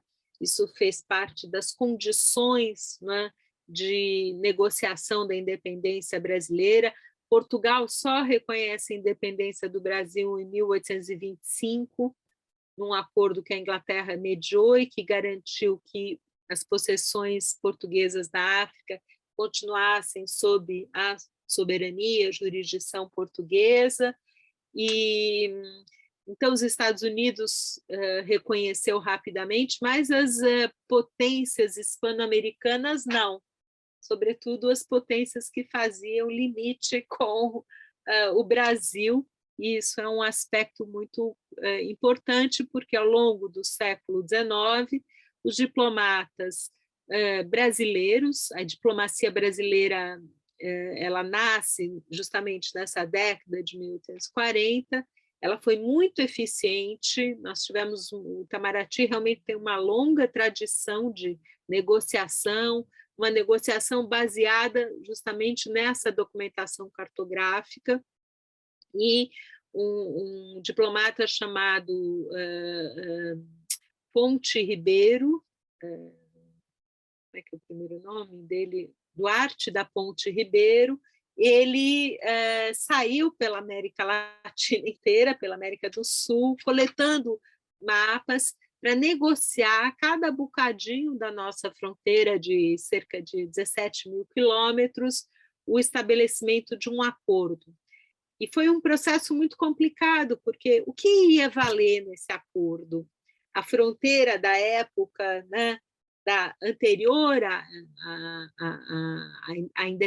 às independências hispano-americanas, a fronteira da época colonial, aquela fronteira do Tratado de Madrid de 1750, ou uma fronteira já dos acordos, né, pós 1810, pós 1830, e então o Brasil teve que fazer uma negociação bilateral em todos os bocadinhos da fronteira. Foi uma costura realmente muito fina e muito baseado na cartografia e numa noção que é, do ponto de vista assim, da história diplomática, muito singular, típica da diplomacia ibero-americana, que é a noção de uti possidetis, a ideia de que tem direito a ocupar o território quem está, digamos, mais tempo naquele lugar, enfim, de que se respeite, né, a presença dos ocupantes para a negociação das fronteiras. E sobre essa coisa da fronteira, só para terminar, eu tenho estudado muito a importância da fuga de escravos nas fronteiras para o estabelecimento, né, dessa modelagem das nossas fronteiras, porque essa cartografia que o Duarte da Ponte Ribeiro recolheu, ela também servia muito para fazer a devolução dos escravos fugidos, né? Então, por exemplo, escravos fugia, né, do Mato Grosso para a Bolívia, certo? Ou fugia pela fronteira do Paraguai, do Uruguai. Os proprietários do lado brasileiro exigiam que ele fosse devolvido. Mas a partir da onde, né, que o escravo tinha o direito de ser livre ou tinha que ser restituído ao seu senhor? Então, os mapas foram muito usados para essa operação, né, de recambiamento, né, dos escravizados. Então, eu sempre digo que o escravismo moldou as fronteiras externas do Brasil também, né? E ele é muito importante também desse ponto de vista, né? Obrigado, professor. Eu acho que conseguiu responder muito bem. Eu sei que eu te passei um desafio muito grande, porque eram muitas questões, eu tentei, né, não sei se o pessoal ficou satisfeito, mas...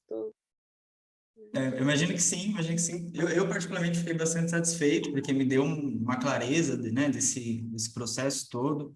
E eram realmente muitas perguntas, eu acho que você conseguiu amarrar as respostas muito bem, né?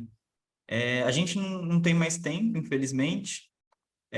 Só queria reforçar o convite que o Kim fez lá no início, né, para o lançamento do livro Independência do Brasil, a história que não terminou, né? Vai ter o lançamento agora, hoje, às 7 horas, na livraria Martins Fontes, na Vila Duarte. Então, quem for de São Paulo, quiser dar uma passada para conhecer o livro, conversar com os autores, vai ter também uma sessão de autógrafos por lá. E amanhã, às 3 da tarde, tem a live de lançamento do livro, né? Nas redes sociais da Boitempo. Professor, enfim, queria agradecer essa aula brilhante que você deu para a gente, foi muito enriquecedora mesmo. E eu acho que, para fechar, eu vou trazer uma última pergunta, que é uma pergunta muito breve e que eu imagino que a gente não espere uma resposta muito bem elaborada, porque é algo que não está na alçada dos historiadores, que é sobre o futuro, né? Mas perguntaram aqui, eu acho que vale a pena, pensando nessa semana da comemoração da efeméride do 7 de setembro, o que esperar. Não necessariamente da efeméride em si, mas da data e da importância dela para a nossa memória coletiva e para um processo da identidade brasileira mesmo, né? E aí, enfim, te agradeço todo mundo que está aqui presente, lembrando que o curso continua, né? Enfim, professora, obrigado mais uma vez. Obrigada, eu estou muito feliz de participar desse livro e realmente pequena contribuição com uma pesquisa que a gente procurou e tem tentado mostrar com esses estudos de cartografia que nós precisamos, não é, assumir a nossa autorrepresentação. Nós estamos muito acostumados a nos ver a partir do olhar dos outros, né, ou dos estrangeiros, e o Brasil, nesses 200 anos de história, formou um Estado, uma sociedade de uma complexidade, de uma riqueza que são fascinantes. Quer dizer, não somos um país com uma história, né, nós sempre nos comparamos com aquelas civilizações milenares, ou com a Europa, ou com a China, ou mesmo com a Ásia, a África. Nós temos que ter a noção de que nossa experiência política, né, é muito interessante, não é? E enquanto nenhum país da Europa teve uma experiência constitucional, nós, a partir de 1824, tínhamos uma Constituição, uma arquitetura de poderes, né? A ideia de divisão, né, dos poderes legislativo e judiciário. Então, temos que lutar para que essa experiência, com seus erros e com seus acertos, seja aprimorada, né? Faço um apelo que a gente comemore todos os dias, né? e valorize, né, a nossa cultura e os avanços que foram possíveis até aqui, né? Que nada de melancolia, né? Sempre me inspiro muito nos afrofuturistas e nos povos indígenas que demonstram uma resiliência, né? Realmente muito, muito emocionante, comovedora, né? Apesar de todos os genocídios e etnocídios e ecocídios, é uma população que tem se organizado, né? E nós também temos que estar prontos, né, a responder. É isso, não sei muito, nem quero, né, o papel do historiador não é fazer previsões, né, é muito difícil saber o que vai acontecer, mas eu acho que temos sim motivos para comemorar e para construir contra-memórias, né? Quando o governo diz que o Brasil independente começou com a chegada de Cabral, você já vê que é uma visão que tem que ser, né, revista, essa comemoração mórbida em torno dos corpos reais também é outra coisa, né, angustiante, né? Então, eu acho que temos muito no que nos inspirar, né? Não falta, mas eu acho que é preciso formar as novas gerações, né? Estar atento. Acho que o trabalho também de vocês, da Boitempo, junto com o SESC, né, tem sido fundamental, né, para essa ampliação, né, da memória pública e da memória democrática. É isso. Obrigado, professora. Obrigado a todos e todas. Semana que vem o curso continua.